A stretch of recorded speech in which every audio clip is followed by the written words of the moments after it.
Hi friends, welcome to அக்ஷயா.com. இன்றைக்கி இந்த வீடியோவில் பச்சை பயிருடன் ஒரு கப் கேழ்வரகும் சேர்த்து ரொம்ப ஹெல்த்தியான புதுமையான ரெசிப்பிங்க.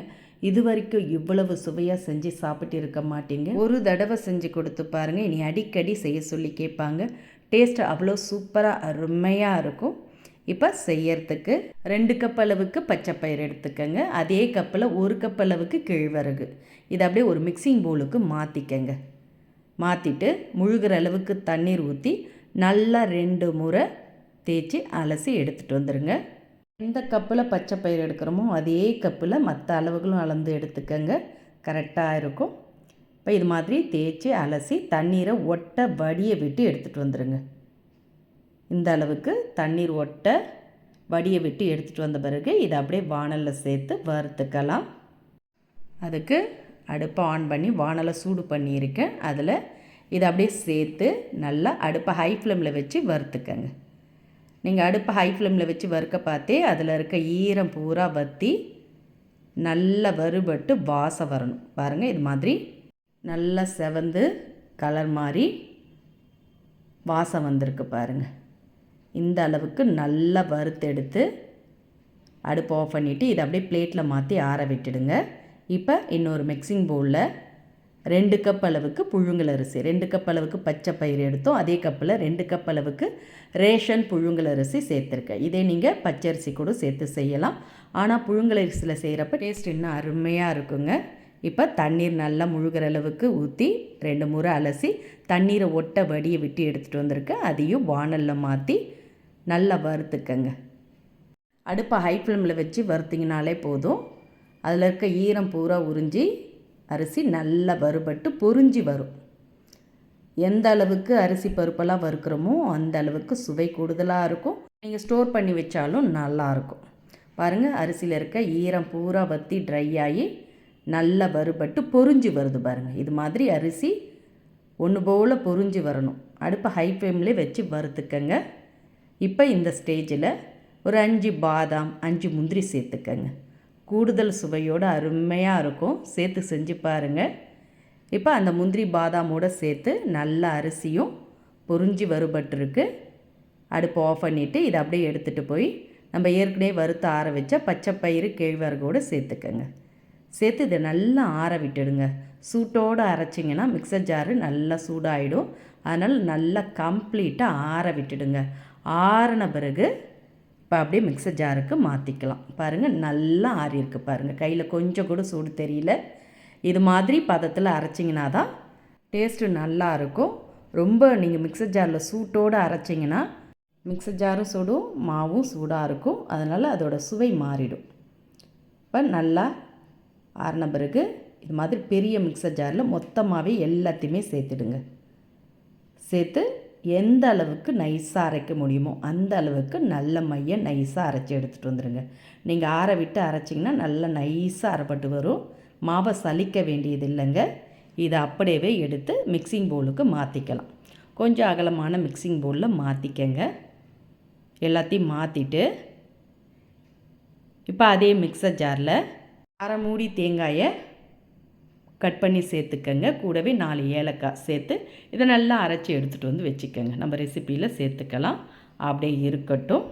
இப்போ மிக்சிங் பவுலில் அரைச்சி மாற்றினோம்ல அந்த மாவில் தேவையான அளவு மட்டும் எடுத்து இப்போ ரெசிப்பிக்கு சேர்த்துக்கலாம். மீதியை நீங்கள் ஒரு ஏட்டை பாட்டிலில் மூடி ஸ்டோர் பண்ணி வச்சுட்டிங்கன்னா 1 மாதம் வரைக்குமே இந்த மாவு கெட்டு போகாதுங்க. தேவைப்பட பாத்தில் எடுத்து செஞ்சுக்கலாம். இப்போ அந்த மாவுலேருந்து 2 கப் அளவுக்கு மாவை அளந்து மிக்சிங் பவுலுக்கு மாற்றிக்கங்க. வறுத்து அரைச்சதுனால மாவு நல்ல மணமாக இருக்குதுங்க. மாற்றிட்டு இதில் கொஞ்சமாக உப்பு சேர்த்துக்கங்க.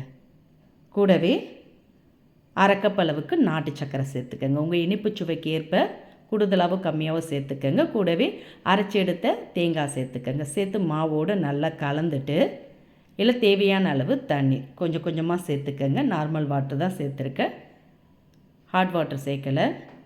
இப்போ கொஞ்சம் கொஞ்சமாக தண்ணீரை சேர்த்து நல்லா சப்பாத்தி மாவு பார்த்துக்கு இறுக்கமாக பிசைஞ்சிக்கங்க. பிசையவும் ஈஸியாக தான் இருக்கும். இது மாதிரி மாவு எல்லாத்தையும் ஒன்று சேர்த்து பிசைஞ்சிக்கங்க. பிசைஞ்சிட்டு இப்போ கொஞ்சமாக 1 டீஸ்பூன் அளவுக்கு நெய் சுற்றிரும் பரவலாக தடவிட்டு பிசைஞ்சிங்கன்னா நல்லா சாஃப்டாகவும் இருக்கும், சுவையாகவும் இருக்கும். மாவை இது மாதிரி நல்லா சாஃப்டாக பிசைஞ்சிக்கங்க. பிசைஞ்சிட்டு கைகளில் கொஞ்சமாக நெய் தடவிக்கங்க. ஒரு முறை தடவினீங்கன்னா போதும். இப்போ பிசைஞ்சு வச்ச மாவுலேருந்து கொஞ்சமாக எடுத்து இதை நீங்கள் கொழுக்கட்டையாகவும் பிடிச்சு எடுத்துக்கலாம். இது மாதிரி பிடி கொழுக்கட்டை மாதிரி பிடிச்சு எடுத்துக்கலாம், இல்லை உருண்டைகளாகவும் உருட்டி எடுத்துக்கலாம்.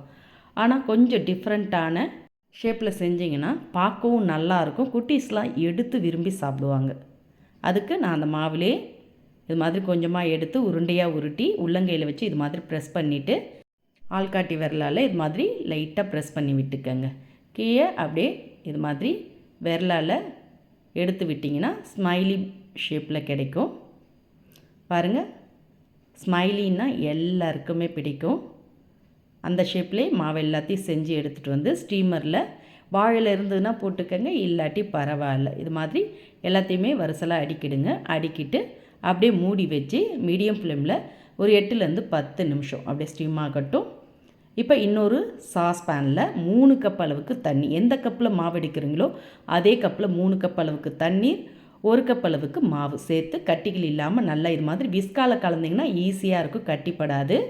அடுப்பை மீடியம் ஃப்ளேம்லேயே வச்சு கலந்து விட்டிங்கன்னா நல்லா மாவு வெந்து திக்காகுது பாருங்கள். இந்த ஸ்டேஜில் இதில் கொஞ்சமாக உப்பு சேர்த்துக்கங்க. கூடவே அரைச்சி எடுத்து வச்ச தேங்காய் சேர்த்துக்கங்க. ஒரு 2 டேபிள் ஸ்பூன் அளவுக்கு தேங்காய் சேர்த்து நல்லா கலந்துடுங்க. அவ்வளோதான், நல்லா கமகமன் மணக்க மணக்க கஞ்சி ரெடியாக எடுத்துங்க. தேங்காயெல்லாம் சேர்த்ததுனால சூப்பராக சுவையாக இருக்கும். இதை அப்படியே பவுலில் மாற்றி காலை நேர உணவாக கொடுக்கலாங்க. ரொம்ப ரொம்ப அருமையாக நல்ல மணமாக சூப்பராக இருக்கும். ஒரு தடவை செஞ்சு சாப்பிட்டு பாருங்கள். இது மாதிரி பவுலில் மாற்றி 1 கப் சாப்பிட்டிங்கன்னா போதும், நல்ல வயிறு ஃபில்லிங் ஆகிடும். இந்த ஒரு மாவுலே நம்ம ஹெல்த்தியான கஞ்சும் ரெடி பண்ணிட்டோம். மாலை நேர உணவாக இந்த கொழுக்கட்டையும் செஞ்சு சாப்பிட்லாங்க. இப்போ நல்லா வெந்தெடுத்து எடுத்து வெளியே வச்சு சுட சுட பரிமாறி பாருங்கள். பார்க்கும்போதே டிஃப்ரெண்ட்டாக எடுத்து சாப்பிட தோணும். அந்த அளவுக்கு சாஃப்டாக அருமையாக இருக்கும். எப்போவும் ஒரே மாதிரி செய்யாமல் சத்தும் சுவையும் கலந்து இந்த மாதிரி ஹெல்த்தியான உணவாக செஞ்சு குழந்தைங்களுக்கு கொடுத்து பாருங்கள். நீங்களும் சாப்பிடுங்க. உடம்புக்கு வேண்டிய அனைத்து சத்துக்களுமே கிடைக்கும். எந்த அளவுக்கு சாஃப்டாக வந்திருக்கு பாருங்கள். இதே மாதிரி இதே அளவுகளோடு நீங்களும் ட்ரை பண்ணி பார்த்துட்டு கருத்துக்களை கமெண்டில் தெரிவிங்க. இந்த ரெசிபி பிடிச்சிருந்தால் லைக் பண்ணுங்கள், ஷேர் பண்ணுங்கள். மறக்காமல் நம்ம சேனலையும் சப்ஸ்கிரைப் பண்ணிவிடுங்க.